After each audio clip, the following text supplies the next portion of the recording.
Mahajan madam, sir, दोघं sir, मला नाव माहिती नाही असं आहे. नंतर विद्यार्थी मित्रांनो, तुम्ही सर्व जे इथं जमले माझे 2 शब्द ऐकून घेण्यासाठी, त्याचं खरोखर कौतुक करावं की छान आज ही जे बोलली माईकवर, ते खरोखर कौतुक करण्यासारखं आहे की वयाच्या 15-16व्या वर्षी तुम्ही इतक्या छान पद्धतीने बोलू शकताय आणि तुम्हाला हे मार्गदर्शन सगळं गुरूंकडनं लाभलं आहे आणि त्याची तुम्ही जाणीव ठेवली आहे, याचं मला खरोखर कौतुक वाटतं. आज मला माझ्याकडे 2 दिवसापूर्वी कॉल आला होता की तुम्ही याल का बोलण्यासाठी, तर मी हो म्हटले. लगेच मी विचारलंही नाही मॅडमना, फक्त मॅडमने सांगितलं आपण असा विषय घेऊ इथं की किशोर अवस्थेतील समुपदेशन हा मुद्दा. तर पहिले माझी ओळख करते मी तुम्हाला सगळ्यांना की मी शिवाली पाटील देशमुख, काउन्सिलर सायकोलॉजिस्ट. माझं ब्रेनालॉजी काउन्सिलिंग नावाने सेंटर आहे एरंडोल येथे. त्यानंतर मी सेंट मेरी पब्लिक स्कूलला गेल्या 4 वर्षापासून 550 मुलं माझ्याकडे काउन्सिलिंगसाठी 1ली ते 10वीचे. आणि आता माझ्या ऑफिसला फक्त स्टुडंटचं काउन्सिलिंग न करता मी जे मेंटल रिटायर्ड असतील पेशंट किंवा इतरही फॅमिली मॅटर्स असतील यांचं सगळ्यांचं काउन्सिलिंग हे माझ्या सेंटरमध्ये होत असतं.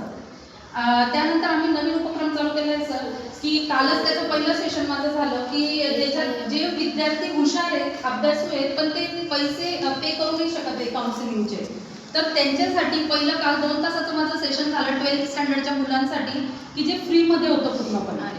हे माझ्या सेंटरमध्ये पहिला कालचा उपक्रम राबवला गेला आहे आणि त्याचा उपक्रम आहे की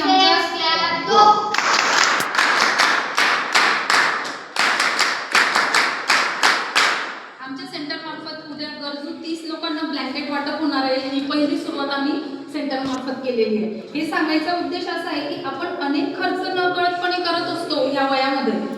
आपल्याला प्रत्येकाला वाटतं की माझ्या जो पैसे नाही आहे तर मी कसं काय ही गोष्ट करणार आहे किंवा मी कोणाला काय मदत करणार आहे, तर ती फक्त पैशाच्या स्वरूपात होऊ शकते असं नाही.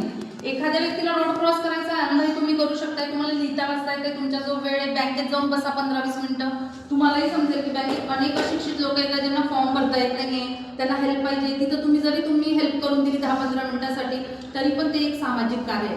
तर हे सांगायचा उद्देश माझा हाच आहे की प्रत्येकाने ह्या वयातच ही सवय लावून घ्या की आपलंही सामाजिक देणं काहीतरी लागत असतं आणि त्या दृष्टीने आपण नक्कीच प्रयत्न हा केला पाहिजे. छोटीशी सुरुवात करा, त्याचं मोठं स्वरूप यायला जास्त दिवस वेळ लागत नसतो. आता आपण मेन मुद्द्याकडे जाऊ की किशोरावस्थेतील समुपदेशन काय आहे. तर सगळ्यात पहिले मला कोणी सांगू शकेल का की किशोरावस्था म्हणजे काय? सांगा बरं, हात वर करा किंवा असंच बसून जरी सांगितलं तरी चालेल. कोणतं वय येतं की जे किशोरावस्थेत? किशोरावस्थेचे वय 12 ते 18 वर्षाच्या दरम्यान ते किशोरावस्थेत. एकदम राईट.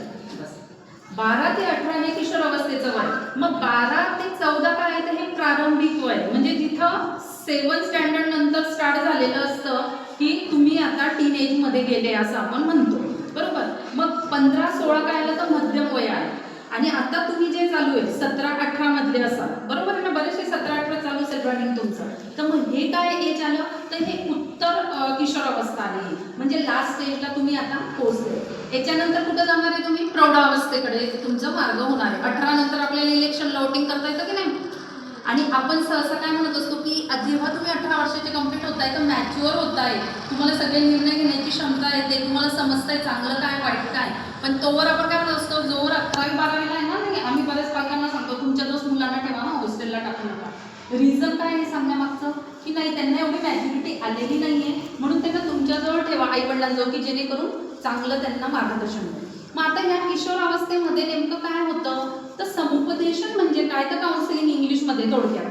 ठीक आहे. तर काउन्सिलिंगचा उद्देश काय आहे, तर तुमच्या ज्या पण काही समस्या असतील त्या मग अभ्यासाशी असू दे, तुमच्या शरीराशी रिलेटेड असू दे, तुमच्या भौगोलिक आजूबाजूच्या परिस्थितीशी रिलेटेड असू दे, त्या सगळ्यांबद्दल तुम्ही कुठंतरी मोकळेपणाने बोलू शकता.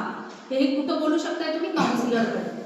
का बोलू शकताय की कोणताही काउन्सिलर राहू द्या, त्याच्याकडे जेव्हा तुम्ही एखादी गोष्ट मांडताय तुमची, तर ती तुमची पर्सनल असते. 2च जणांमध्ये ती गोष्ट राहणार आहे, एक त्या काउन्सिलरकडे आणि एक तुमच्यामध्ये. ती तिसऱ्या व्यक्तीपर्यंत पोहोचत नाही. जोवर तुम्हीही म्हटले की आमच्या पॅरेंट्सपर्यंत ती गोष्ट जायला नको, त्यांना माहिती पडायला नको, तोवर ती गोष्ट तिसऱ्या व्यक्तीला सांगितली जात नाही. खूप इसेन्शियल असेल, खूप मेजर प्रॉब्लेम असेल तरच ती पॅरेंट्सशी डिस्कस केली जाते, नाहीतर ती गोष्ट फक्त 2 लोकांमध्येच राहते.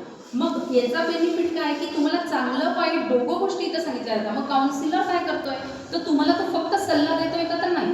सल्ला देणं म्हणजे काउन्सिलिंग नाही. तर तुमच्या विचारांना योग्य दिशेने नेणं, तुम्हाला योग्य दिशा समजणं, ते नेण्यासाठी मदत करणं. आपण म्हणतो ना, लहान बाळ चालायला लागतं, त्याला बोट धरून चालवतो, शिकवतो. का शिकवतोय त्याला?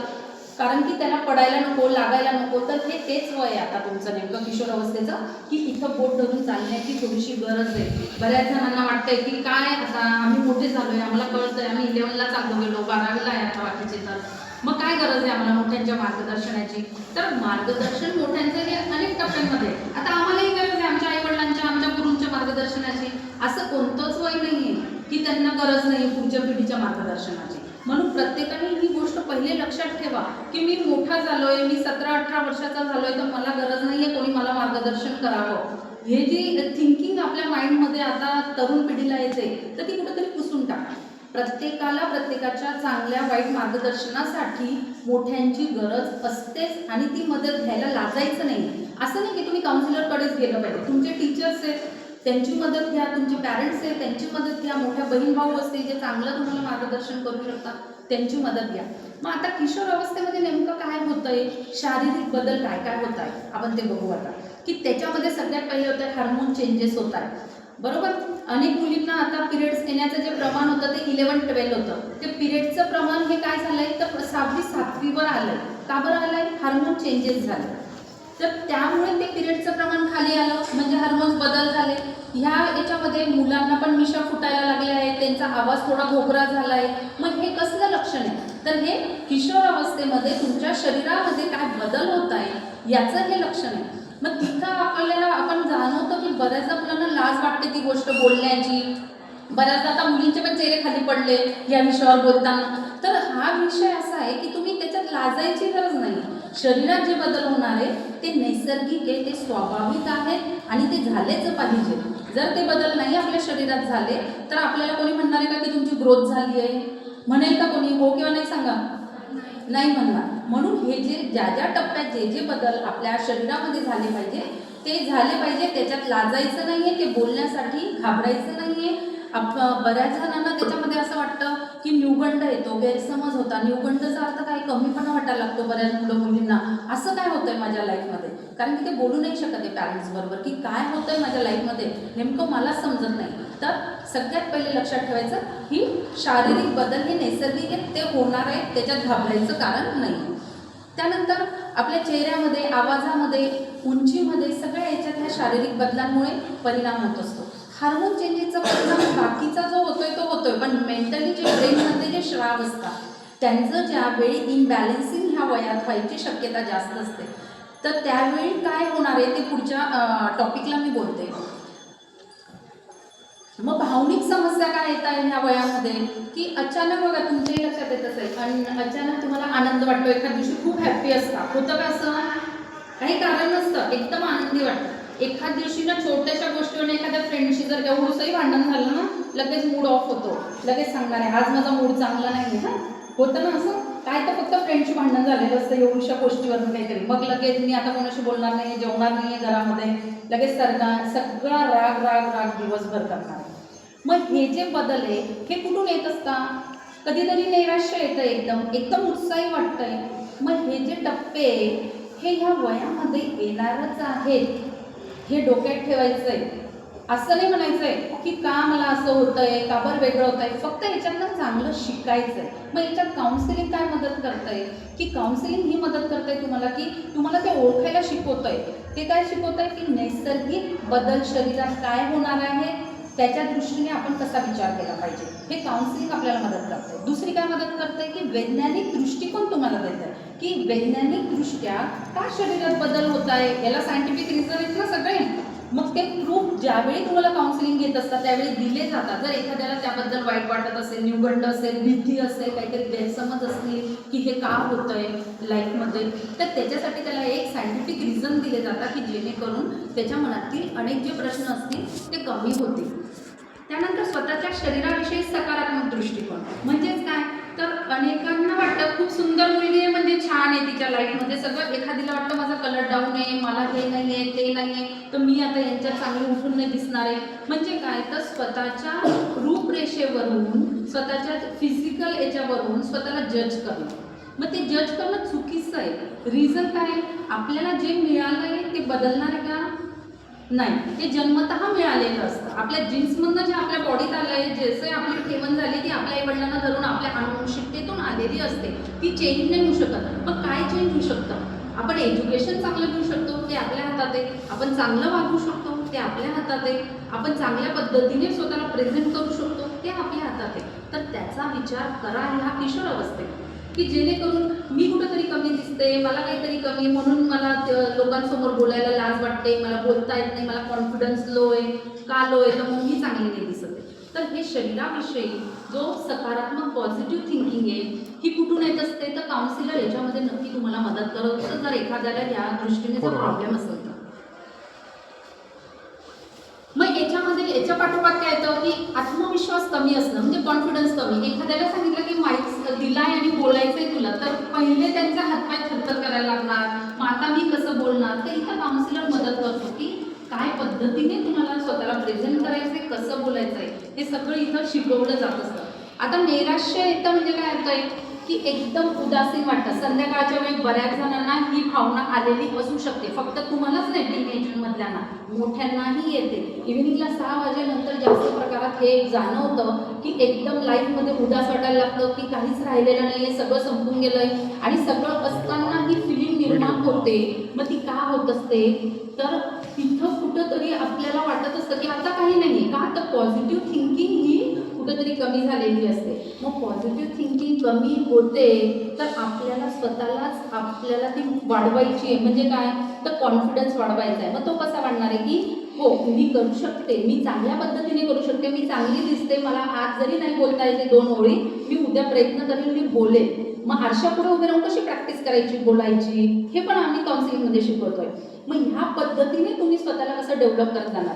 कोणीच आईच्या पोटातून शिकून येत नाही, ही गोष्ट कायम लक्षात ठेवायची. कोणतंही फील्ड असू दे. आता ह्या वयातही तुम्हाला वाटत असेल हे मला येत नाही, ते येत नाही, ठीक आहे ना. तुम्ही प्रयत्न केले का पहिले ते शिकण्यासाठी? पहिले ते बघायचंय, त्यानंतर आपण पुढच्या गोष्टी बोलल्या पाहिजे.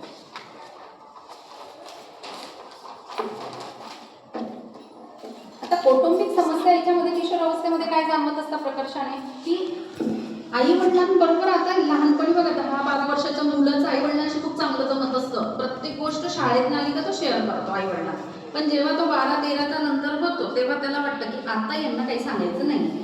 मग तो हळूहळू एक एक गोष्टी लपवायला सुरुवात करतो, सांगत नाही. किशोर अवस्थेत हे प्रमाण जास्त आहे की पालकांना वाटतं इथं की माझा मुलगा माझ्याशी चांगला बोलतच नाहीये, मला काही डिस्कस करत नाही, सांगत नाही. आणि मुलांना वाटतं की हे पालक अतिच अपेक्षा आमच्याकडनं करताय. यांना वाटतं की आम्ही इतके मार्क्स मिळवलेच पाहिजे, इतका नंबर आलाच पाहिजे. ही जी तफावत आहे कौटुंबिक, आई वडिलांबरोबर असू दे का मोठ्या घरातल्यांबरोबर असू दे, तर ती तुम्हाला कुठंतरी बदलायची आहे. मग या ठिकाणी तुम्ही काय करू शकताय की तुमच्या मनामध्ये समजून घ्या एखादा स्टडी आहे तुमचा की जो तुम्हाला कठीण जातोय, तुमच्याने होत नाही, प्रेशर घेऊ नका. प्रेशर न घेता ते आईवडिलांशी सविस्तर बोला, तुमच्या टीचरांशी बोला की आम्हाला हा विषय समजत नाहीये. मग प्रयत्न करून बघा, चांगल्यांची टीचरांची हेल्प घेऊन तुम्हाला तरी जमतंय का? नसेल जमत तर त्याला अनेक पर्याय आहेत, तर ते अवलंबा. पण ही गोष्ट करायची नाही की लगेच पालकांचं प्रेशर घेणं आणि बाकीच्या गोष्टी त्याच्यामुळे क्रिएट होणं लाईफमध्ये, ह्या गोष्टी कधीही करायच्या नाही. मित्रांचा प्रभाव मुलींपेक्षा मुलांमध्ये जास्त असतो असं वाटतं मला, की मुलींमध्येही मैत्रिणींचा असतो पण मुलं जास्त करून बाहेर जायला मोकळे असतात, पटकन जातात. तर मित्रांचा काय प्रभाव पडतो की माझ्या मित्राने ही गोष्ट केली म्हणजे मी केली पाहिजे. याच्यातच छोटे छोटे उदाहरण आहे. याने गाडी घेतली तर मी घेतली पाहिजे, ते पालकांना सांगा. याने मोबाईल नवा घेतलाय तर मला पाहिजे. म्हणजे हे कुठून आपण शिकतोय ह्या वयामध्ये?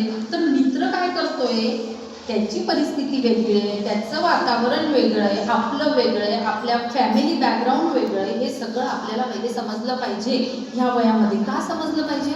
पालक जाणीव करून देत असतील पण कदाचित टोनिंग असतं किंवा शब्दांची जी रचना असते ती वेगळी असू शकते, त्यामुळे तुम्हाला ते लागू शकतं मनाला.